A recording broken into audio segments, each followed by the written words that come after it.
All right, want to be respectful of everybody's time, so let's go ahead and get started. So first, thank you for joining us today. I am Jason Dahl. I am a certified financial planner and the Director of Financial Planning Services here at AFS. And I am here today remotely, of course, with my colleague Dennis Elias, our Senior Financial Planning Associate, who is also a certified financial planner. And Dennis will be taking the lead today as we discuss this month's webinar topic, Starting Smart, Your Path to Financial Success. Just a few quick housekeeping items. One, this webinar is being recorded, and we will send a link to the recording next week, as well as posting it to our LinkedIn and YouTube pages. I also want to encourage questions at any time. So during today's webinar, you can use the Q&A link. So you should see that right at the bottom of your screen. A little dialog box will open up. If you click that link, then you can type in any questions or comments. We will keep our eye out for those and make sure that we respond to all of those questions. Additionally, I want to encourage you to please feel free to follow up directly with us after the webinar. So if you have any further questions or would like to just schedule a time to chat or kind of have more of a full phone consult, we're happy to do that.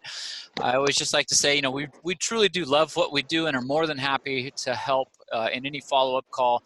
Since today's webinar will be a pretty fast-paced, high-level overview of financial success. So without further ado, I'm going to turn this over to Dennis Elias to kind of take the lead. Thank you, Jason. Good morning, everyone. We're happy to have everyone today on this webcast on how to start smart and how to get on the path to your financial success. So some of you joining today may already be well on your path to financial success, and this will be a good refresher. If you have any kids, it'll be something that you can go to your kids with. We'll have a recording, so you could go ahead and show them as well. And others may be just starting off on your path to financial success. So we think that for both crowds, it'll be a great presentation. For the most part, we should be able to answer all your questions, if any, and if not, we will always follow up afterwards. So let's get started. So the top question we get here at AFS is, what should I be doing with my money? And so this question really inspired us to create something that's comprehensive and overall easy to understand. And so we came up with this graphic here, the hierarchy of financial needs. We'll touch on most of these things here today. For the most part, it'll be the lower half of the pyramid here. But as you can see here, we establish a solid base for everyone and then help you get to those additional goals as you begin to build up that base, starting most importantly with emergency savings. And so just starting off with two basic concepts. A lot of us don't learn about finance in school. It's just how it is, unfortunately. I know that nowadays they are starting to do it in schools, but one of the essentials that we always recommend to everyone is building out a budget, whether it's on a piece of paper, on Excel, on mint.com. It's always good to track your expenses so that you know what's coming in and what's going out. Now, we've come up with a few of our recommended ranges for several different categories. So housing and utilities, that's generally going to be the largest expense. If you live in the DC, Maryland, Virginia area, you're going to be a little more towards the 40% range. In general, the sweet spot is right around 30%. And what we're aiming to do with these ranges here is build something that gets you to 100% total. And as you can see, we've built in the savings components as well. So all that is included within the budget. Now, for some of you, some of these categories may not apply. For example, debt payments. If you don't have any debts, then that becomes zero and you're able to add a little bit more possibly to your retirement savings or your goal-based savings. So it's really working with what you believe are your priorities.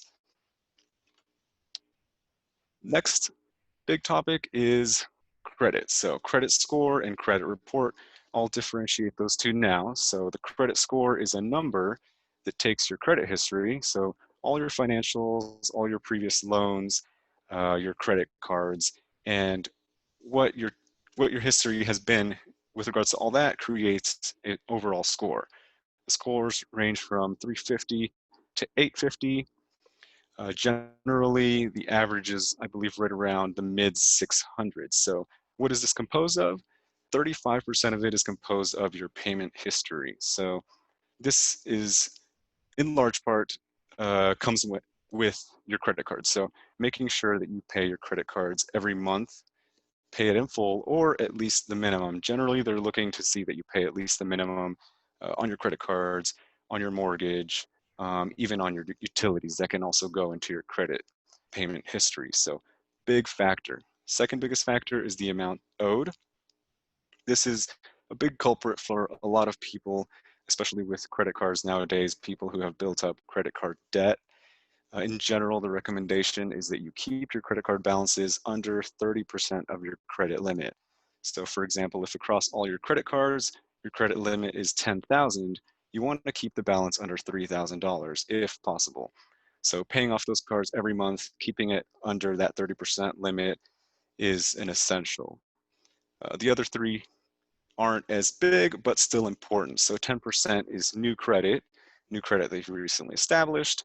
10% is the credit mix. So do you have student loans? Do you have a car loan? Do you have a mortgage? Do you have credit cards? Creditors like to see a credit mix. We're not telling you to go out and get more credit, but it is nice if you diversify in what you have. So don't just have credit card debt. We never like to see credit card debt. So kind of diversify what you have. The third example, this is very relevant for younger people. I'm 27, my credit history. So my length of credit history is still not ideal, but it is only 15% of your score. So although it's a little bit large, you can still have a pretty decent score if you don't have a long credit history. And so with these components, you get your credit score. Now, the credit report is an itemized list. As I mentioned previously, it shows your overall credit history. This is something that you can actually request from the three credit companies. So that's Experian, Equifax, and TransUnion. You're able to get one free credit report per year. The site we recommend is annualcreditreport.com. Pretty easy to use. It asks you a few questions, and then you're able to request each report from the credit bureaus. We highly recommend you look through all of it. Make sure it has anything from your addresses to your current balance on your credit card. So we highly recommend that you take a look at everything. Make sure that everything on the report is accurate. Many people have come to see that they've possibly had their identity stolen. So this is a good place to check all that and make any corrections if needed. Pretty easy to reach out to each credit bureau and tell them that there's an issue, and they'll work with you to solve that.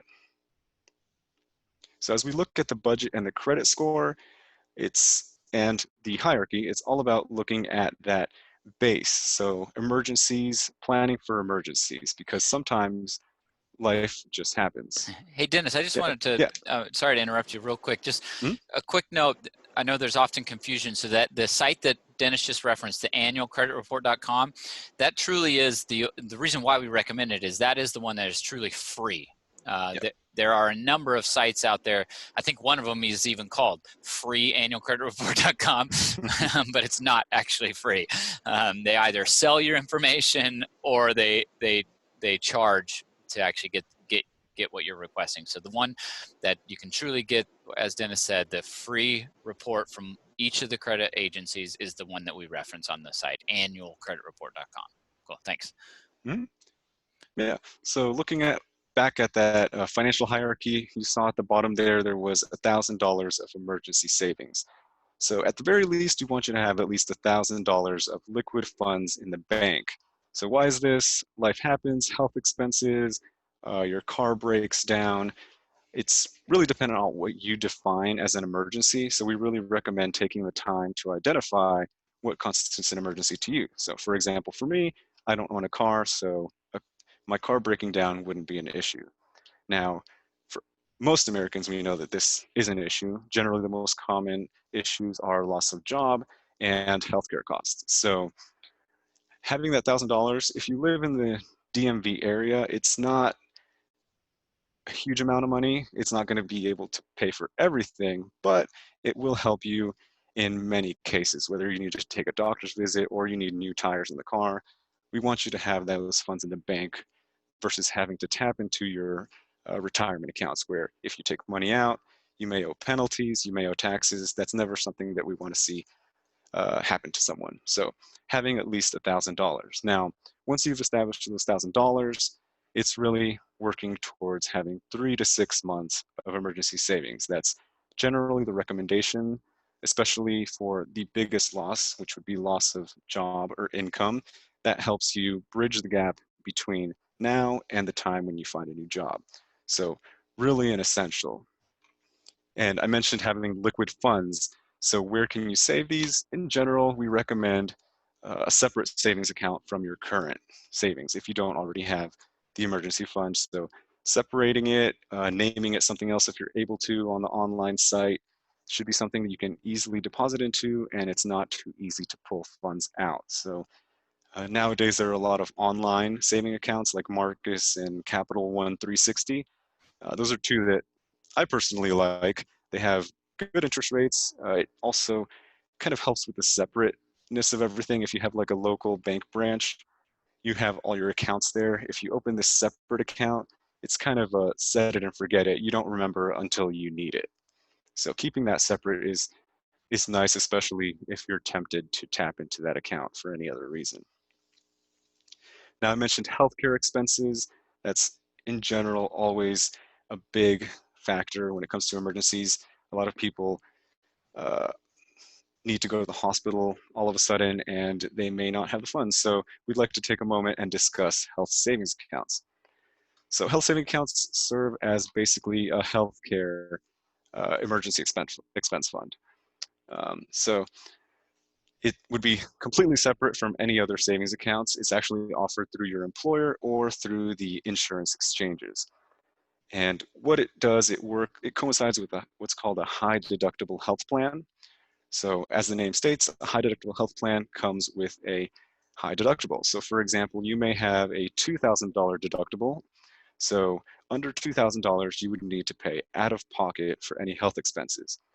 Once you get to the $2,000 and above, the health plan kicks in. You may have to pay a copay or co-insurance, but in general, they cover most of the costs. Now, how do we fund those $2,000? That's a lot of money. So that's where the health savings account comes in. This is a great tax benefit. I know Jason is a huge fan. It's essentially triple tax free. So you put the funds in pre-tax. If you put it in through your employer, you actually don't pay payroll tax or income tax. So great benefit. The funds grow tax-free if you've invested any of the funds, and they come out tax-free as long as you're paying for health expenses. Now, while it is for health expenses, if you don't have any health expenses, you can continue to fund the account, build it up, and as a matter of fact, when you get to age 65, you can take the money out just like a regular retirement account. You would owe taxes on the withdrawals, but it's a great savings vehicle to supplement another employer plan. You may have a 401k or your IRAs or just in general your savings when it comes to your date of retirement. We do recommend, oh, sorry, Oh, sorry, Jason, go ahead. go ahead. Finish your thought. Finish your thought. Yep. So we do recommend having at least the deductible, so the $2,000, for example, in cash. Afterwards, you can invest the excess in several different funds. It depends what plan your employer offers, but you can invest in many different mutual funds, as is done in the 401ks. Mm-hmm. Yeah, I think you just answered the question. So, and it's actually a pretty common question, right? Just sort of about kind of thinking about the health savings account and recognizing that health savings accounts aren't for everybody. Not everyone's eligible, right? As Dennis said, you first have to be in a high deductible health plan to then be eligible for a health savings account. But once you have, Jason, you just cut off a little bit there. Sorry. It's okay. All right. Am I coming through now? Yep. You're All good. right. You're good. Yep, Sorry about that. As Dennis said, it's always important to recognize kind of thinking of it in two components. Maintaining the deductible, whatever your deductible is, just keep that in cash, right? Don't take any investment risk with that. And then depending on which health savings account you're using, most of them do offer the ability to do like a brokerage account within the health savings account, where then you can choose from various investments, that if you say, hey, I have money, sort of excess money in my health savings account that I'm comfortable kind of investing longer term to try to get growth within that portion. But we always like to emphasize maintain the deductible amount, because that really is, you know, part of your emergency fund. Just keep that in cash. And health savings accounts, as Dennis said, I love them. They're great, but they're great for young workers who are getting started, who may not, you know, they may have very low health related expenses, so they can, you know, try to get the highest deductible, you know, lowest premium cost and fund that health savings account. But they're also really great for folks who may be approaching retirement. And I'll just leave that kind of as a teaser, because for time's sake, but they can be a great way for retirees to fund a health savings account to then be able to help pay part of like Medicare premiums or long-term care insurance costs or so on. But if anybody has further questions, happy to follow up with those. Thanks. Yep. Oh, Yeah. and then we So did have a question come in specifically about one of the companies that our sister agency, the AFS 401k team, works with, and so I'm going to make a note to follow up directly with this person on this question. So I just want to acknowledge that we got your question, and we'll follow up with you there. Thanks. Sorry, go all ahead, right. Dennis. Thanks, Jason. Yep. So one thing we can recommend and don't want you to use for emergency savings are credit cards. So credit cards, as we know, are a big culprit today in people's debt and overall expenses. So some credit card best practices we just want to go over now is, again, having that emergency fund so that you don't have to use the credit cards. If you're using the credit card for example, if you have to go to the hospital, you have a $5,000 bill, that could be a 20 to 25% interest on that bill. So you're going to be paying $1,000 potentially on just interest on that $5,000 bill if you don't pay it off over the years. So certainly good to always have that emergency fund again. Now, credit cards, personally, I think that if you are disciplined and you pay it off every month, credit cards can certainly be beneficial. When you're shopping for a credit card, make sure to check the interest rates, the fees, and at times any rewards. Generally, if there's a fee, there's also some sort of rewards program. When it comes to that, you just want to make sure that you're breaking even on those rewards. For example, if the credit card fee is $95 a year, and maybe you're a big traveler or you like to eat out, just make sure that whatever points you would get would be greater than those $95. Now, again, as long as you're disciplined about paying the cards off every month, it's a great tool. But if you have any temptations, then maybe it's worth reconsidering. Again, another important factor is keeping that credit limit down to 30% of your overall limit. So if your limit is $10,000, try to keep your balances under $3,000. Staying on the topic of loans, talking a little bit about student loans, a big factor for many young folks in America today. We are here to tell you that although it may take a while, it is possible and you will eventually pay off the student loans. There's many different options nowadays that people may not know of, so it's always good to gather some essential information. You want to know if the loan is federal or if it's private. So generally, federal loans are going to have much more flexibility when it comes to payment plans. So if you have a federal loan, really looking into the repayment plans available are great. They have a lot of income-based plans. So if your income is not as high right now, you can pay less, and it slowly gets higher as your income grows to eventually pay off the loan. If it is a federal loan, you also want to make sure what type it is. If it's a plus loan, those are generally higher interest rate, or if it's a Stafford loan, which is normally direct to the student. The plus loans can sometimes be parent loans or for graduate student loans, but just differentiating so that you know the type of interest and loan that you're dealing with. And they also have some differing stipulations when it comes to those repayment plans that I mentioned.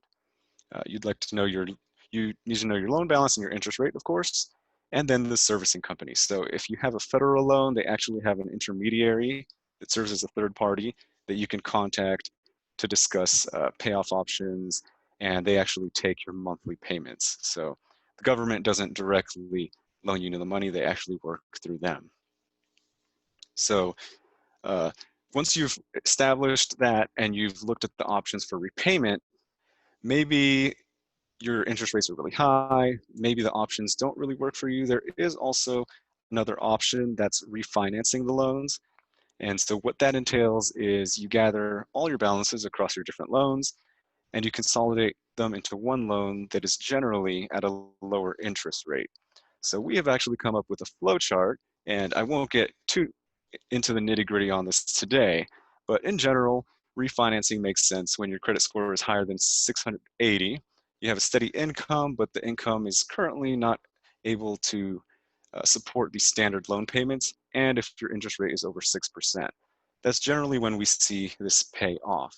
Um, Also, I will say, if you are a student or if you're teaching students as a teacher, or you're part of a nonprofit, there is also uh, a program where if you work 10 years in that industry, you can get the loan forgiven. So if that is the case, then refinancing may also not be an option for you.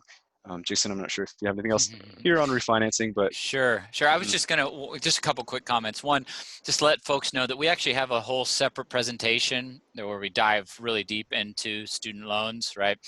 So just want to let folks know that I believe we have that recording available as well. We're happy to share.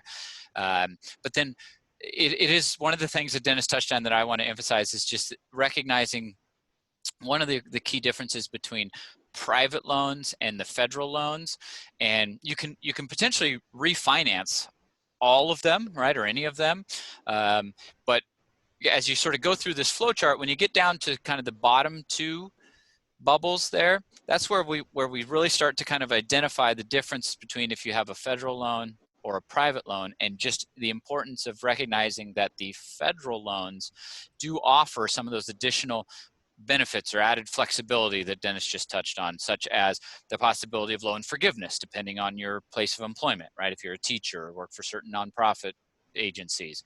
But also they have much more flexibility in terms of forbearance or deferment.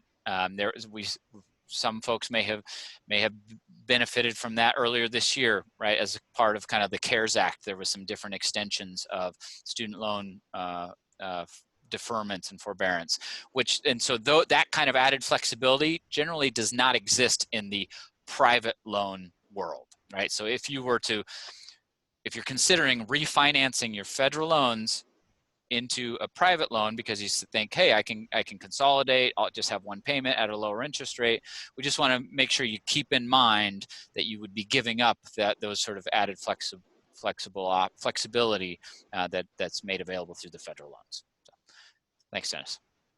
Yeah. And so if you come to the conclusion that refinancing is a good option for you, we recommend going to credible.com. So they do a great job of collecting your personal loan information. They'll actually compare it to other loans with people in your similar situation. And then if there are better loan options available, they'll direct you to the lender that has that better option of refinancing. So generally, one of the bigger companies is SoFi. You may have heard of it before. That's oftentimes the lender that they go to. So this is a great resource for anyone looking into refinancing. So we've talked a little bit about loans. We're going to talk a little bit about mortgages here in the next couple slides. So just wanted to talk about the debt prioritization. So how should you pay off your debt? There are two different methods. So that's the snowball method and then the avalanche method. So the snowball method, a lot of people like to use this method. It's provides you more of like little wins, which are nice when you're looking to just pay off loans quicker. You start off with the lowest balance loan, and you work your way up to the highest. So once you pay off this debt one here of $1,400, those $312 can go to debt two that you've been paying.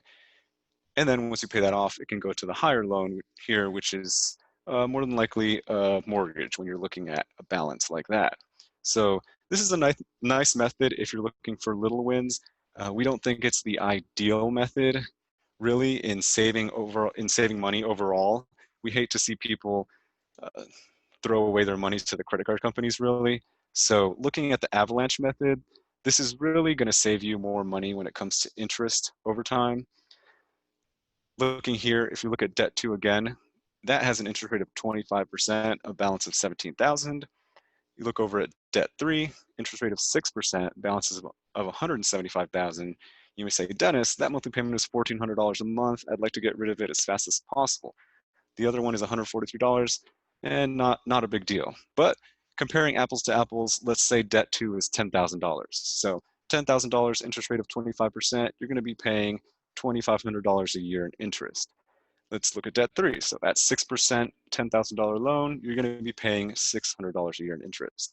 So quadruple the amount of interest on that debt 2. So over time, the Avalanche method really does save you more on interest. Again, we hate to see you throw away your money to the credit card companies. So if you have several debts, consider paying off the highest first. Once you pay that off, you can roll it on to the next one and the next one, and eventually you can pay much less interest over time. And perhaps stating the obvious here, but I always just like to emphasize, kind of regardless of which approach kind of works best for you, whether you're kind of you say, hey, I just want to knock off the lowest balance, right? Even though it's not necessarily the highest interest rate. I agree with Dennis. I generally like you to attack it from the Avalanche perspective, where you pay off the highest interest rate first. But regardless, whichever approach you take, always remember you have to at least make the minimum payment on all of the debts, right? So hopefully that's stating the obvious, but always just like to remind folks there. Yep.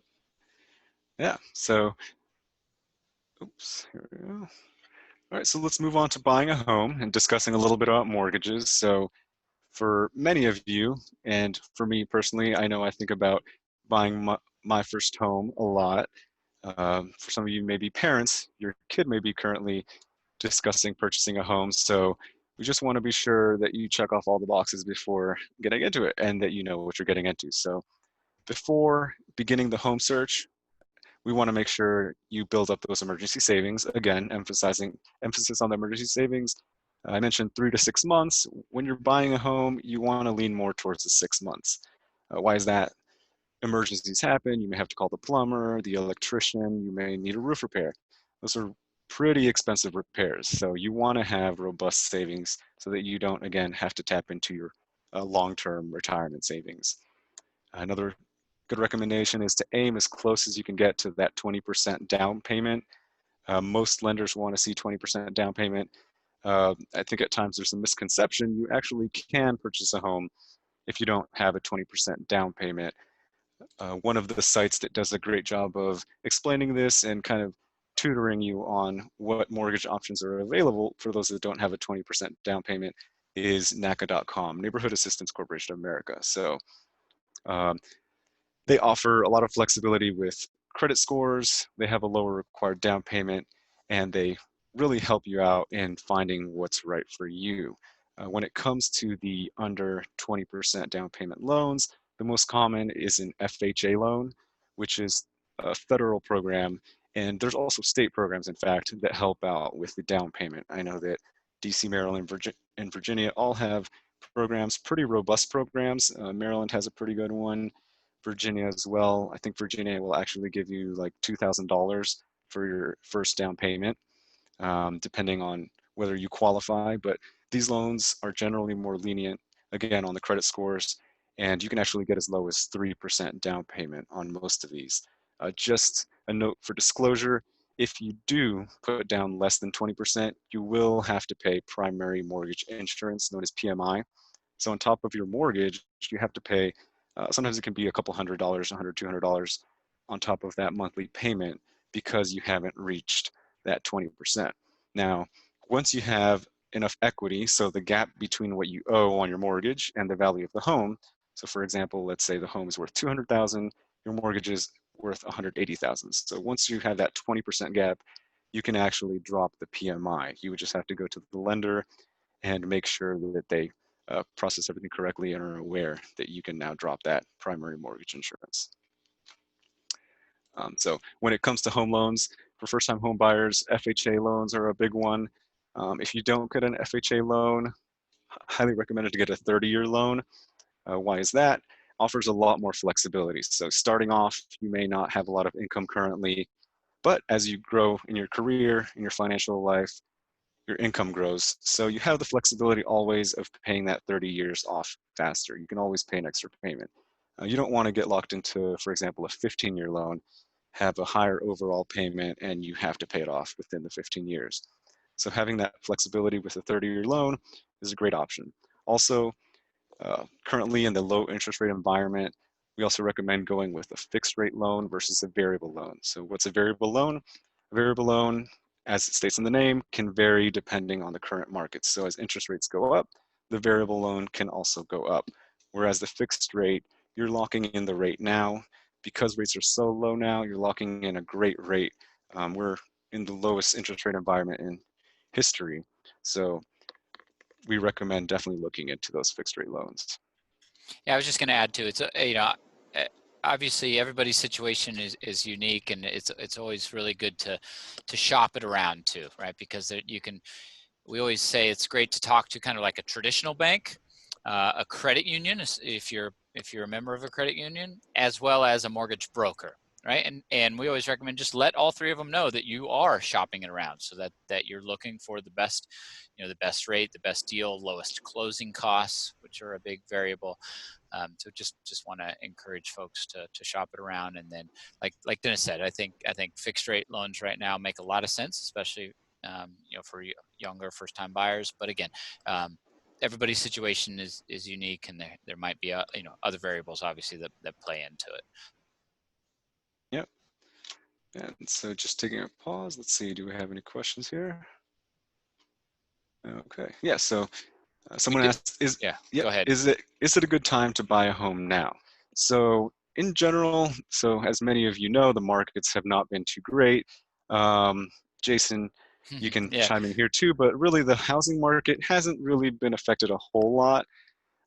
Interest rates are still low, which is a good thing, but I don't think there's been a big drop or spike in prices either way. So Yeah, it's been kind of interesting. I know at least kind of in the DC area, what low interest rates continue to help kind of prop up home values, right? Because people can afford more house when the borrowing costs are low. But just kind of most recently, from what I've seen and heard from various realtors, is that the inventory has gone way down. So the supply of homes for sale has gone way down. So it's actually more of a seller's market right now, right? Because because the on the buyer's side, what I've heard is that there's still just as many people interested in buying as there were kind of before quarantine, before the pandemic, but there are fewer people who are looking to sell. Primarily, I think one of the big reasons why is if you're living in your home and you were thinking about selling it, you're maybe saying, I'm not going to put it on the market now because I don't want folks walking through my house uh, during this time. So that has resulted in a lot less inventory.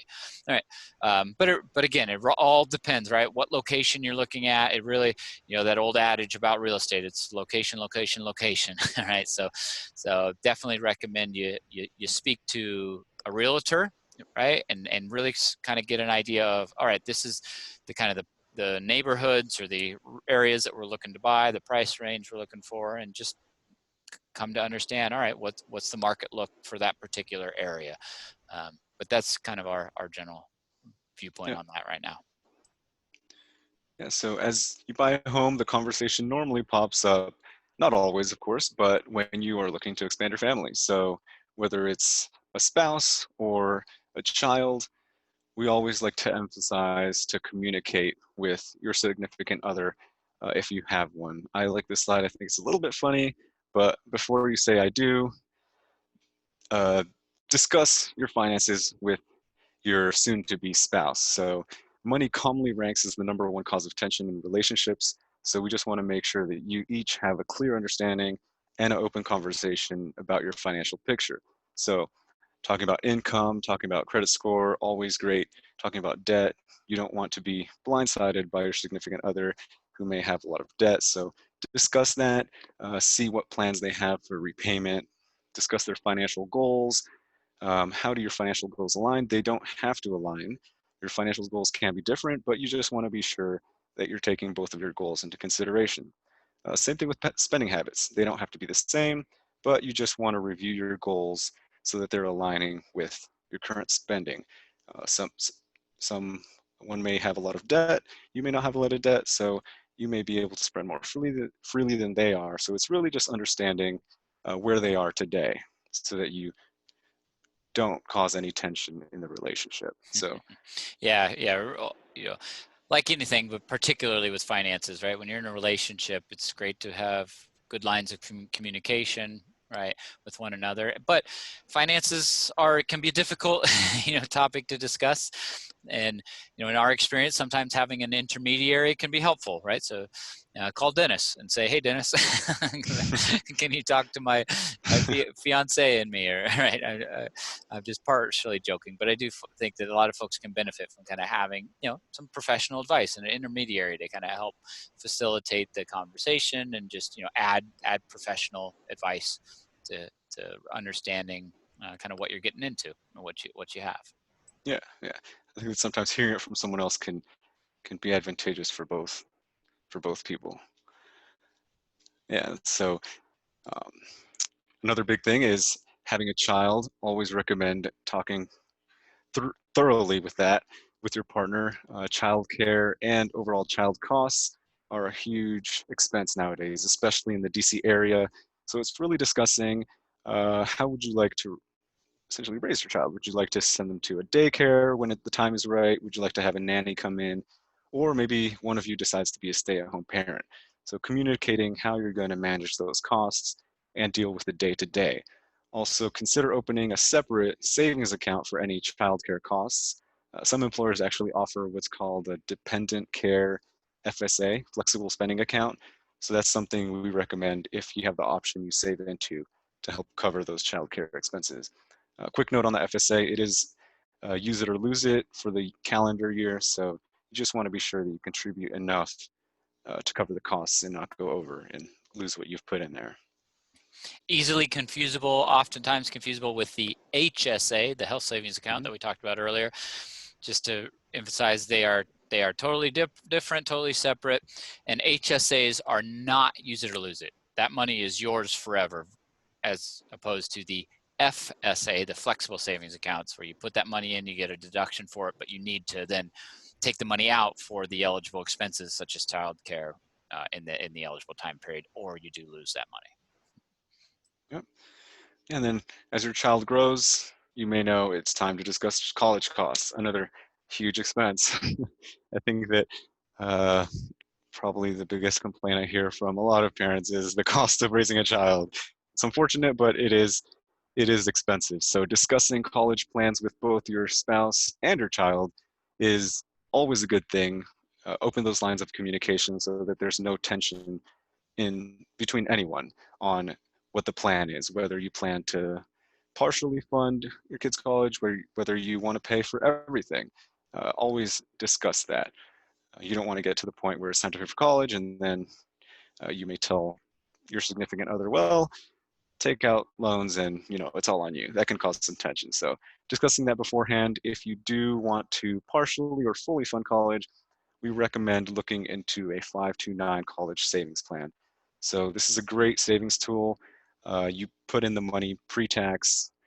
If you get, well, you put in the money pre-tax if you put it into most states' plans. So most states offer the 529. In fact, all states, sorry, offer the plan, but you may lose out on some tax advantages if you don't contribute to your own state plan. So for example, DC, Maryland, and Virginia all offer tax deductions for any money that you put in there. Once you put that money in, the money grows tax-free. Once it's time to take it out for school expenses, you can take it out tax-free as well. So you don't pay taxes on any of the gain as long as it's paid for qualified expenses. This is also eligible for use with private school now. After a recent law change, you can pay up to $10,000 of private school per beneficiary. Really starting to save as early as possible is the biggest thing to do with these accounts. Since it is an investment account, it is for the long term. Start off soon after, hopefully if you can, after your child is born to let those funds build up. Another great thing about this is that it's very flexible. So you are the owner of the account. You name the beneficiary, so your beneficiary at the time would be your child, for example. If your child gets a scholarship, a full ride, you can actually transfer it. So you can transfer it to a niece, a nephew, or another child. You can even transfer it for yourself, really, and go take community college courses if you'd like uh, later in life. So very flexible account.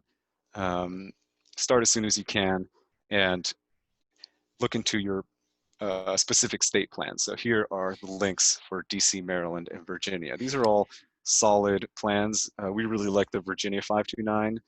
It has great investment options. It's managed by American Funds, a very solid investment company that has had a really good track record. But all three state plans are good. If you're a Yep. resident in DC or Maryland, then we generally recommend using your home state plan because you get that state tax deduction. I also wanted to just on the previous slide real quick add a little bit of clarity that what did change, that what Dennis mentioned, was that you can now use up to $10,000 for private high school. You've always been able to use 529 accounts for private colleges, but now what's new is you can use up to that $10,000 for private high school tuition. Thanks. Yep. Yeah. Yeah. So talking about college savings with your kid, it can definitely be a tough conversation. We are here to tell you that while some of you may want to fund college in full for your kids, uh, kind of take a step back at times and think about yourself, think about your own retirement nest egg. Many times we may see someone who pays off college for their kids, but they're left with very little savings in their own nest egg for retirement. So there are no guarantees for some of you, there may be, but there are no guarantees that you will be fully funded for retirement if you don't save for yourself. So we just want to review how to save for yourself. So this chart gives a nice benchmark with regards to your annual salary of how much your nest egg should be with regards to your age. So for example, at age 50, having 6 times your salary saved, at age 65, having 10 times your salary saved, all good benchmarks. Will it help fund all your retirement income needs? It depends. So it depends on how much you spend. It depends on your goals in retirement. It depends what your overall lifestyle looks like. So for some, it may be plenty. If you're a little bit higher spender, then you may want to adjust accordingly and have a little bit more saved up. So while this provides a good benchmark, it's really doing your own analysis and being sure and confident that you're ready for what retirement is for you. Now, when it comes to retirement, I mentioned employer plans, your own IRAs. So we'd like to focus on today specifically the Roth options, so the Roth IRA and the Roth 401k. So what are these? What are the pros and cons? Between these two accounts, so traditional IRA, traditional 401k, and a Roth IRA and Roth 401k, it really comes down to the taxes. So in the traditional method, this means that any contributions you make will help reduce your taxable income today. So it is more beneficial the higher your tax brackets currently are. The Roth method means that you pay income tax today, but it grows tax-free, and when it's time to pull your savings out, you don't pay any taxes. So the traditional, when you take money out, you will owe taxes. So the Roth is a great account for those young in age, and in general, a good rule of thumb is anyone under the age of 50 and in the 24% bracket or lower. Now, you can speak to anyone on the 401k team or us with regards to whether it makes sense for you. It may make sense if you're over the age of 50 and over the 24% bracket, but it's really just looking at your own individual situation. Some of the key considerations that we like to review are, as I mentioned, current and future tax brackets. So tax brackets are pretty low nowadays. No one knows what the future entails, but at some point, with the current budget deficits in the federal government, many people think that the tax brackets are going to trend upwards. So contributing to a Roth now saves you in taxes now, and it also saves you a lot of taxes in the future versus the traditional, where tax brackets may be higher and you will actually owe more taxes later. Having that age and retirement time horizon I mentioned, the earlier the better. The tax diversification having a little bit in the Roth and in the traditional is always advantageous. As you start to earn more money, if you're possibly above that 24% bracket, it makes more sense to contribute to the traditional because it's nicer to have that tax benefit now, having more money in your pocket. And then just looking at your overall retirement readiness and whether that makes sense. As I mentioned, feel free to reach out to anyone on the 401k team or on our team on the financial group side, and we'd be happy to further discuss. So when it comes to investing these accounts, whether it's the Roth or the traditional or really any other taxable account that you have, it comes down really to your risk profile. This is built out of three things. So risk tolerance, how well can you stomach market ups and downs? Does a 20% drop in your portfolio scare you? Do you want to sell all your holdings? Risk need, how much risk do you need to take now to achieve your desired investment return? And then risk capacity, how much risk can you afford to take on? So for example, if you have a high risk tolerance and, well, let's say someone is 65, they have a high risk tolerance, they haven't really saved a whole lot for retirement, so their risk need is actually high, so that they can get higher investment returns to help fund their retirement. But they're only, let's say, a year away from retirement. They'd like to retire at 66. So that's actually a very low risk capacity. So even though they have a high risk tolerance and a high risk need, their proximity to retirement doesn't allow them to take that amount of risk. They can't risk losing more money than what they have already because that would further uh, overall injure their financial plan. So really the time horizon is a big factor in this, how long you have before you need to use the funds. The longer you have, the more risk you can and should take on. Now, when choosing your investments across your accounts, you may be a little bit swamped with all the different investment options, but luckily for employer plans, particularly 401ks, 403bs, they offer what's called a target date fund, which really simplifies the overall investment strategy. So you'll see something along the lines of 2060 target date fund. So the 2060 corresponds with the date that you believe that you may retire. So what these funds do is essentially they allocate the portfolio automatically for you. So in your first 20 years that you're in the fund, so for example, if we're talking about the 2060 fund from 2020 to 2040, they'll be fairly aggressive in the account. Once you get about 20 years out, they'll start to slowly make the account more conservative automatically. And once you reach retirement, you may be at around a 50% mix. So 50% aggressive, 50% conservative. So stocks and bonds. So it's really nice to just set it here, set it and forget it. The target date is a great option if you're starting off.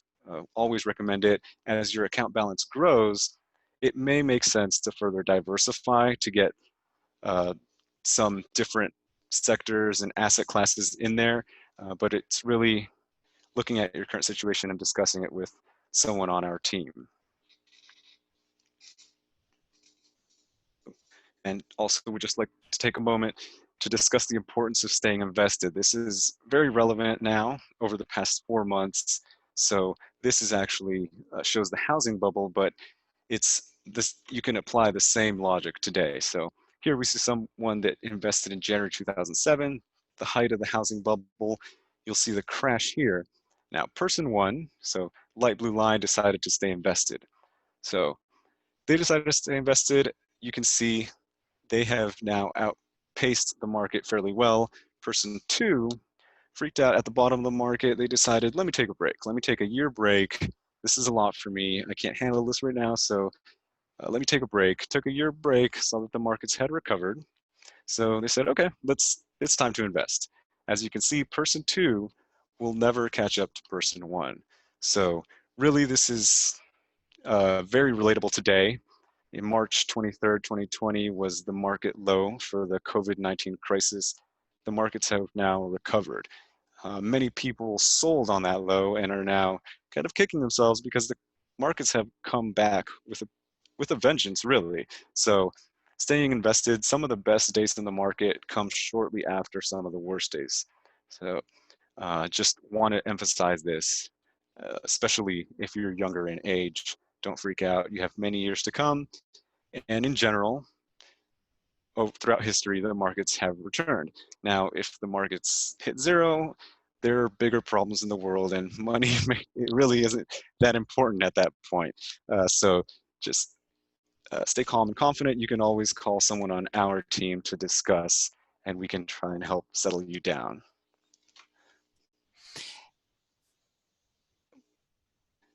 Jason, did you have something? No, go Oh, for it. I oh, think okay. yeah, we want to just be conscious of Oh, folks' yep, time. Yep. So yep, you're good. yep. So finishing up here with insurance. Great topic that people don't really like to discuss, but this is very relevant to those younger in age. If you have kids, discussing this with them. Disability insurance for someone that's just starting off, it's a great tool, probably the most important type of insurance along with health insurance. If you think about it, in your early 20s, you have 30, 40 years of income ahead of you. So if something were to happen, if you were to become disabled and you're not able to get any more income, that is a big hit on your overall finances. So having disability insurance is a great tool. So how does it work? If you were to become disabled, it actually will pay out 60 about normally around 60 to 70% of the salary that you've been making from work. That normally goes until your age of 65. Many employers offer this. You can also seek your own private coverage. Uh, we we aim for around 60 to 70%. That's a pretty good number. Um, Also, making sure what kind of policy you have. So if you have an employer policy, seeing if the employer pays the policy or if you pay the policy with after tax money. So if you have disability insurance currently, check in with your employer who pays for the premiums. It's important because if your employer pays, you will actually get taxed on the benefits from the policy. If you pay with after-tax money, you will not get taxed. So the after-tax benefit is much more beneficial.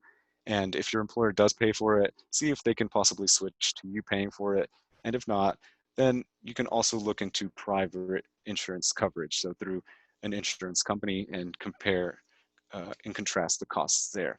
Sometimes it may be worth it to get that after tax or that tax-free benefit from the policies. Last insurance topic, I promise, is life insurance. So life insurance for many people starting off is not too important.